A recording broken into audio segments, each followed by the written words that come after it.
What's going on? I'm Austin Giorgio, and this is a little bit behind the scenes of Chronicles of the Darkest Hour Confessions.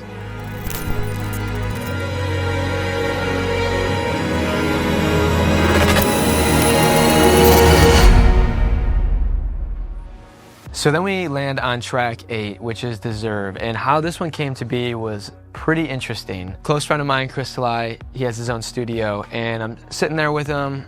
I'm on his couch, and I'm like, Chris, what do you got on your computer that like you've written, you feel like really good about, that you don't want to just like die on your computer? And then he plays this song, which was originally written for a different artist. And I think before it even got to the breakdown, I was like, oh my God, I need to cut this. I need to sing this. It's not the same version that we hear today, because this song was actually, it is to date the most difficult song that I had to be a part of production-wise. So this song was originally written by Mary Cutter, Chris Sly, and Leah Knapp. I didn't jump on the writing side of it other than some parts of the song. Like originally, I think verse 2, there were some context things that were different. Like it was talking about like, I cheated first because you cheated this and then. I didn't want to be associated with cheating. But I loved the idea of somebody feeling like, why do we love each other, but we always fight.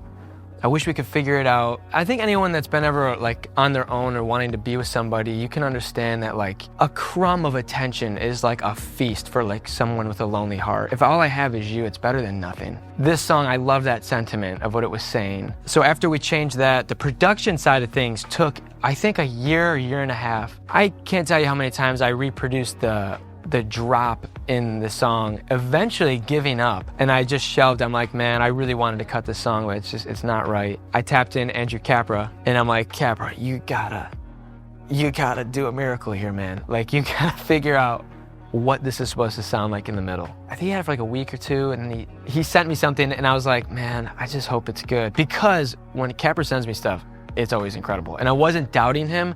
I just already made so many versions of this song where it's like, it's just gonna be a version of like I did. I hope it sounds better. And he sent, I was like, this is way better.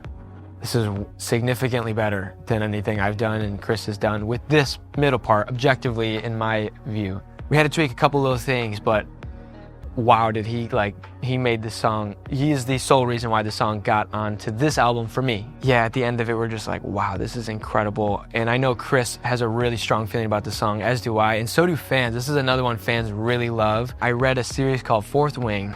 For anyone that's a reader and has read this, you will understand the similarities of this song and those two main characters. And I was just like, wow, this is kind of eerie how similar this dynamic is.